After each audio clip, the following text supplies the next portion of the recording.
प्रधानमंत्री मोदी आज 75 साल के हो चुके हैं। पूरी काशी आज पीएम मोदी के जन्मदिन को बेहद खास तरीके से मना रही है। जगह जगह पे भंडारे हो रहे हैं।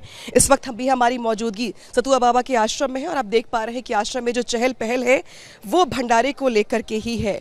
कुछ ऐसा ही नज़ारा आपको काशी के अलग अलग जगहों पर दिखाई देगा, चाहे वो नौजवान हो, युवा हो, चाय की दुकान वाला हो, या फिर रेडी पटरी वाले, या फिर संत समाज के लोग जो अपने अपने तरीके से पीएम मोदी के इस जन्मदिन को खास बना रहे हैं, क्योंकि प्रधानमंत्री मोदी काशी के सांसद भी हैं और इसी वजह से काशी वासियों में उत्साह देखने को मिल रहा है। हमारे साथ सतुआ बाबा बातचीत करने के लिए मौजूद है। पहली प्रतिक्रिया आपकी पीएम मोदी के जन्मदिन के मौके पे, आज पूरे 75 साल के हो गए हैं मोदी जी। देश के यशस्वी माननीय प्रधानमंत्री जी को उनके संसदीय क्षेत्र से सतुआ बाबा आश्रम से हम ढेर सारी शुभकामनाएं, मंगल बधाई देता हूं। देश के प्रधानमंत्री मोदी जी ने भारत के स्वाभिमान और ताकत को पूरे विश्व को बता दिया।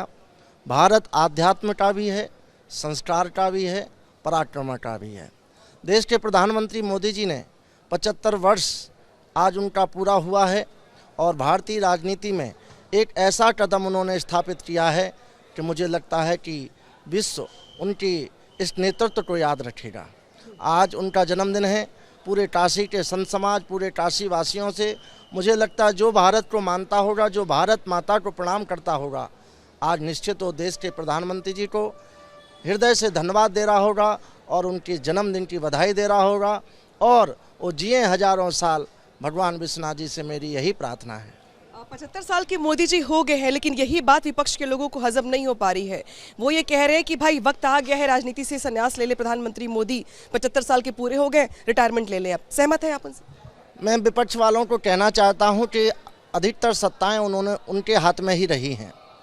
उन्होंने ही सत्ताओं का सुख भोगा है, लेकिन भारत जितना पीछे गया था वो अपना दर्पण देख लें। देश के प्रधानमंत्री मोदी जी ने जब से सत्ता सेवा का सहयोग का दायित्व लिया है, भारत किस ऊंचाई पर गया है।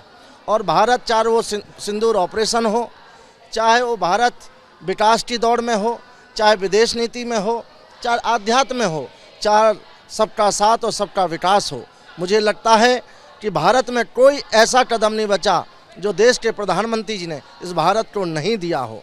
विकास के साथ ऊंचाई पहुंचाया। विपक्ष ने अभी तक कोई कार्य नहीं किया था, इसलिए विपक्ष को पच नहीं रहा है कि जब तक मोदी हैं हमारी राजनीतियाँ, रोटियाँ सिक नहीं पा रही हैं। इसलिए उनके पास कोई मुद्दा नहीं बचा है, क्योंकि ना उनने विकास को जाना है, ना विकास उनने कराया है। मोदी जी ने सत्ता पे आते ही विकास को एक तेज रफ्तार दी थी और जन जन तक सुविधाएं दी थी। आप देखें, चाहे पूरा विश्व वृद्धा पेंशन हो, आयुष्मान कार्ड हो, चाहे विदेश नीति हो, चाहे कश्मीर का मुद्दा हो, ऐसे अनेक मुद्दाओं को माननीय प्रधानमंत्री जी ने शांतिपूर्ण सौहार्द के साथ सबका साथ लेके पूर्ण किया है। एक राम मंदिर का मुद्दा था जो 500 वर्षों से पड़ा था, जिस पर खून की नदियाँ बहाते थे लोग, लेकिन वही मैं धन्यवाद देता हूं देश के प्रधानमंत्री जी को कि उन्होंने भारत की सत्ता पर बैठते ही एक सबसे बड़ा मुद्दा जो जाति वाति में बांटती हुई रोटियां सेकी जा रही थीं, उस मुद्दे को शांतिपूर्ण बड़े हर्षोल्लास के साथ स्थापित किया। और विपक्ष अब बोलने लायक नहीं है, क्योंकि जनता उनको जवाब दे रही है। अभी आपने ऑपरेशन सिंदूर का जिक्र किया। पाकिस्तान की ओर से बयान सामने आया है और कहा कि ऑपरेशन सिंदूर के वक्त भारत इस पूरे युद्ध के बीच किसी तीसरे पक्ष की दखल के पक्ष में नहीं था। यानी कि पाकिस्तान ने ये मान लिया है कि भारत अमेरिका के दबाव में नहीं आया, जो बात बार बार पीएम मोदी की ओर से भी साफ किया गया है। अब पाकिस्तान ने भी मान लिया। देखिए, सिंदूर ऑपरेशन जो हुआ है पूरे विश्व ने देखा है। मुझे लगता है पाकिस्तान की जो नीति रही है, जो आतंकवाद का वो एक चेहरा लेके घूम रहा है, और भारत में हमेशा उसने छुपके वार किया है। आप देखें, एक निर्दोष व्यक्तियों पे कश्मीर में जाके उन्होंने मारा, सिंदूर उजाड़ा। हमारे देश के प्रधानमंत्री के आंसू आए थे और मुझे लगता है देश के प्रधानमंत्री ने इसको सबके साथ बात करके जो जवाब दिया है, मुझे लगता है पूरे विश्व ने स्वीकार किया है। हमारा भारत किसी के झुकाव में नहीं रहा है और देश के प्रधानमंत्री जी कभी झुक भी नहीं सकते हैं। ये भारत शांति का भी देश है, तो अशांति जो करेगा उसको जवाब देने का भी देश है। पाकिस्तान की जो हरकतें हैं वो हमेशा ऐसी रही हैं, चाहे वो कारगिल युद्ध हो, चाहे वर्तमान में हो। ऑपरेशन सिंदूर ने इस बार पाकिस्तान को मुंहतोड़ जवाब दिया है। मैं प्रधानमंत्री जी को धन्यवाद देता हूँ। इस बीच पाकिस्तान ने राहुल गांधी की बहुत तारीफ की है। शाहिद अफरीदी ने कहा है कि राहुल गांधी पॉजिटिव आदमी हैं, तो बीजेपी ने कहा है कि तो फिर नेता बना ले पाकिस्तान के लोग राहुल गांधी को। इस पर आप लोग क्या कहेंगे? राहुल गांधी और उनके परिवार का डीएनए तो एक ही है। पाकिस्तान और राहुल गांधी आखिर हैं तो एक ही है, ब्लड रिलेशन उनका जाग गया है। मुसलमान की जो बात करता है, भारत में रह के जातियों में बांटता है और हिंदुओं को तोड़ता है, मुझे लगता है कि उससे बड़ा, राहुल गांधी से बड़ा कोई नेता नहीं हो सकता है। वो भारत में रहते हुए भी राहुल गांधी पाकिस्तान का कार्य कर रहे हैं। मुझे लगता है कि भारत की जनता को उनको जवाब देना चाहिए और ऐसे लोगों को जो भारत के विरोधी बातें कर रहे हैं, भारत को रहते हुए भारत को तोड़ने की बात कर रहे हैं, उन्हें चुनाव में वोट के द्वारा उनको जवाब देना चाहिए। तो देखिए, सतुआ बाबा यहाँ पे हमसे बातचीत कर रहे थे। इन्होंने अलग अलग मुद्दों पे हमसे बातचीत की है। साथ ही प्रधानमंत्री मोदी के जन्मदिन के मौके पर काशी में संत समाज की ओर से भंडारे का आयोजन किया जा रहा है, खुशियां मनाई जा रही हैं और आज पीएम मोदी के जन्मदिन के उपलक्ष्य में जगह जगह पर मिष्ठान वितरण का कार्यक्रम भी किया जा रहा है। यानी कि आज काशी वासियों के लिए बड़ा दिन है। प्रधानमंत्री मोदी, जो कि यहाँ के सांसद भी हैं, उनके जन्मदिन के मौके पर काशी में खास आयोजन किए जा रहे हैं। काशी में मौजूद हूँ और काशी में आज शायद ही ऐसा कोई होगा जो आज अपने लेवल पे तैयारी नहीं कर रहा होगा। चाय की दुकान से लेकर के मिनी पीएमओ तक, चाय की दुकान का मतलब ये कि छोटे से छोटा कारोबारी भी, व्यवसायी भी आज अपने स्तर पे पीएम मोदी के जन्मदिन को खास बनाने का प्रयास कर रहा है। लेकिन मेरी मौजूदगी है इस समय काशी कॉरिडोर के भीतर, वो कॉरिडोर जो लंबे समय के बाद पीएम मोदी की मौजूदगी में जिसका उद्घाटन किया गया और एक ऐसा भव्य दिव्य मंदिर कॉरिडोर दिया गया जिसको देखने सुनने के लिए, पूजा अर्चना करने के लिए दुनिया भर से लोग आते हैं। लेकिन चूंकि आज बात हो रही है प्रधानमंत्री मोदी के जन्मदिन की, तो हमारे साथ जो काशी मंदिर के बहुत सारे पुजारी देख रहे हैं आप, संत महात्मा देख रहे हैं आप, ज्योतिष भी हैं जिनसे हम बात करेंगे कि भाई आज तो पीएम मोदी 75 साल के हो गए, लेकिन और आगे उनके एजेंडे में क्या है, उनके जीवन को लेकर, उनके कार्यकाल को लेकर, उनके कामकाज को लेकर, और आज साधु संत कैसे पीएम मोदी को बधाई दे रहे हैं उनके खास दिन को लेकर, यही बात करने के लिए आज हम यहाँ पे मौजूद हैं। सबसे पहले आज प्रधानमंत्री मोदी 75 साल के हो गए हैं, पहली प्रतिक्रिया आप लोगों की ओर से शुभकामनाएं। हम तो जरूर भगवान से प्रार्थना करते हैं, बाबा विश्वनाथ के नगरी काशी, श्री निर्मल संस्कृत महाविद्यालय काशी विश्वनाथ धाम वाराणसी में हमारे महंत विक्रमजीत सिंह जी और मैं यहाँ पर प्रधानाचार्य हूँ। तो मैं तो अपने देश के प्रथम माननीय प्रधानमंत्री जी नरेंद्र मोदी जी के बारे में पहले जन्म दिवस पर यही शुभकामना दे रहा हूँ, जो पहले हमारे देश के लिए स्वस्थ रहें और स्वस्थ जब तक वो रहेंगे सत्य सनातन धर्म की रक्षा होती रहेगी। उनके आने से 2014 से आने के बाद काशी की छवि और काशी का कायाकल्प हुआ। पहले इस कॉरिडोर में हमारे बहुत सारे शिव भक्त जो आया करते थे उनको दर्शन करने का जगह प्राप्त नहीं होता था, लेकिन जब प्रथम बार नरेंद्र मोदी जी जब यहाँ पर आए तो उन्होंने कहा माँ गंगा ने मुझे बुलाया है, और आरती के समय जब उनके यह उद्घोष हुए उस समय काशी की जितने भी जनता जनार्दन थे उनके मन में एक ही विचार आया, जो काशी ने उन्हें बुलाया है। और जब से हमारे माननीय प्रधानमंत्री जी काशी में चरण डालते हैं, संभवतः इस बार जो आए उनका 55 की 56वां उनका चरण था जब वो यहाँ पर काशी में पधारे। पहले यहाँ पर न रोड था न गली था, सब कुछ अस्त व्यस्त थे। उनके आने के बाद चौक चौराहे से लेकर के, रोड से लेकर के, लाइट से लेकर के, गंगा किनारे और कॉरिडोर का जो नव निर्माण हुआ वह उनके जीवन के अद्वितीय क्षण थे।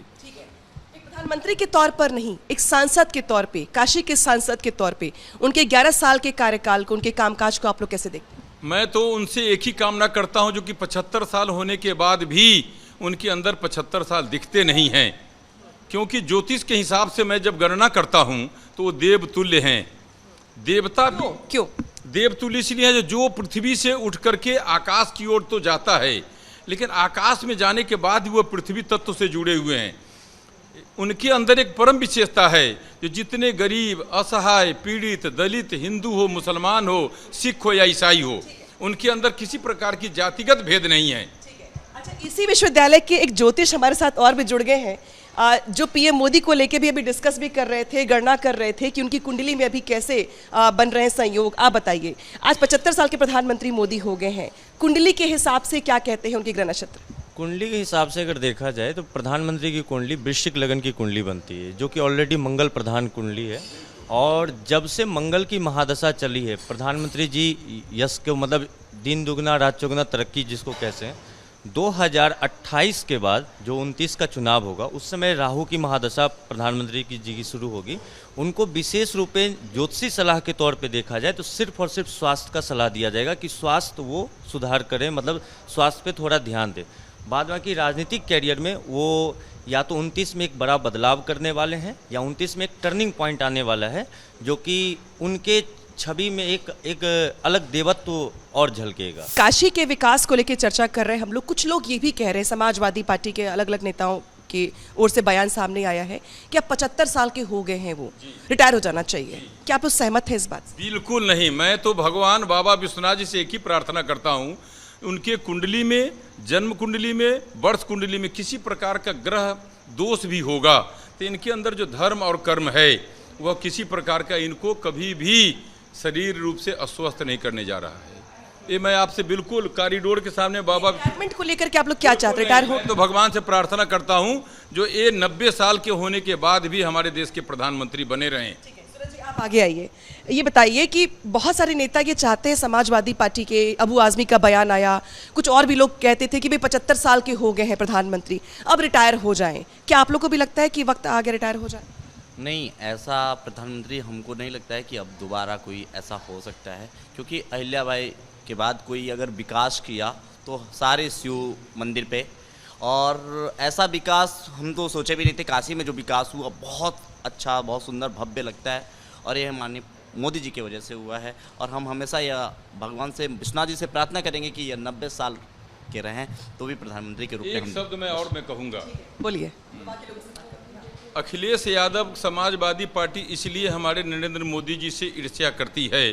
जिस समय 2014 में हमारे माननीय प्रधानमंत्री जी हुए उस समय राज्य के मुख्यमंत्री वही थे। उनके अंदर वो भी प्रेम नहीं था जो एक प्रोटोकॉल के तहत जो प्रधानमंत्री जी हमारे आते हैं तो एक प्रोटोकॉल के तहत उनके हवाई अड्डे पर आगवानी किया जाए। लेकिन जो वर्तमान में हमारे माननीय मुख्यमंत्री जी, वह स्वयं शिव के अंशावतार हैं और भगवान रुद्र के रूप में स्वयं शिव के रूप में मोदी जी हैं। तो जब से आदित्यनाथ योगी जी आए तब से यह वाराणसी का कायाकल्प हुआ है। इसलिए उन लोगों को ईर्ष्या होती है जो कि मोदी जी दोबारा ना आए। लेकिन मैं आपसे फिर कहने जा रहा हूँ, रुद्र अवतार तो सबने देखा है, रुद्र स्वयं है वो। अच्छा, आप लोग बताइए, आप लोग जो अगर बात करना चाहते हो, नौजवान हैं आप लोग, काशी के विकास को लेकर बात करूंगी मैं, कोई बात करना चाहता है इसमें से? ठीक है, थोड़ा सा आप आगे आइए। नौजवान जो कि 75 साल के हैं वो, लेकिन उनके काम करने की घंटे युवाओं की जितनी ही हैं या उससे ज़्यादा कहीं होंगे। 75 साल की उम्र में पीएम मोदी के जोश को देखकर, काम करने की क्षमता को देखकर आप लोग क्या सीखते हैं और आप लोग कैसे शुभकामना देंगे पीएम मोदी को उनके जन्मदिन के मौके? देखिए, मैं आपको एक ऐसा ज्योतिष बताता हूँ। उनके लग्न में मंगल बैठा हुआ है चंद्र के साथ, ये बहुत पराक्रम योग है। और इसके साथ एक चीज़ और देखिए, त्याग की भावना। एक राजनेता में अगर त्याग की भावना है तो वो राजनेता है। दूसरी बात ये, मंगल की जो अवस्था अभी उनकी वर्तमान में, इसके बाद राहु की आ रही है। अब जब ये राहु की दशा आएगी, सिर्फ उनको अपने थोड़ा स्वास्थ्य पे ध्यान देना है, स्पेशली क्या खा रहे हैं, मगर उसके साथ जो विदेश की राजनीति होगी उसमें वो बहुत आगे जाएंगे। चुनौती आएंगी परंतु आगे जाएंगे। और आप ये कह रही हैं कि यंग एज या जो वृद्धावस्था, ये हम और आप क्यों तय कर रहे हैं? वो तय कर चुके हैं। वो जिस व्यवस्था से आते हैं वहाँ संपूर्ण चीज़ें पहले से तय हैं। और जब मंगल लग्न में बैठता है तो बीमारी छोटी जो चीज़ें होती हैं उससे कोई दिक्कत नहीं होती है। तो आप इसमें कोई भी किसी प्रकार की व्यवधान मत समझिए कि उनको कोई प्रॉब्लम आने वाली है। रिटायर होना चाहिए पीएम मोदी को, क्योंकि विपक्ष के लोग ये कह रहे हैं, टिप्पणी कर रहे हैं उनके जन्मदिन के मौके पे कि भाई 75 साल के हो गए हैं, अब वक्त आ गया है पॉलिटिक्स से रिटायरमेंट ले ले। वो कभी भी रिटायर्ड नहीं होंगे। आप ये समझिए, अगर वो आपको प्रत्यक्ष रूप से राजनीति में नहीं दिखेंगे तो पीछे से राजनीति में है। वो कभी भी राजनीति नहीं छोड़ेंगे क्योंकि उनकी कुंडली ये कह रही है। देखिए, यहाँ पर बहुत सारे जो ज्योतिष है, प्रधानाचार्य हैं यहाँ पर, या फिर बाकी जो लोग हैं उनसे हमने बातचीत की है और सबका ये मानना है कि जो उनकी क्षमता है काम करने की, वो उन्हें लंबे समय तक तत्पर रखेगी ऐसे ही। और जिस तरीके से उनकी ज्योतिष के तहत नक्षत्र बताते हैं, वो ये बताते हैं कि वो लंबे समय तक काम करते रहेंगे। हालांकि काशी में आज उनके जन्मदिन के मौके पे खास तैयारियां की गई हैं। लोग उनके बर्थडे के सेलिब्रेट करने को लेकर के तैयार है, जोश में है, उत्साह में है। और आज चूंकि पीएम मोदी 75 साल के हो गए हैं तो आज काशीवासी इस मौके को और भी खास बनाने की तैयारियां कर रहे हैं।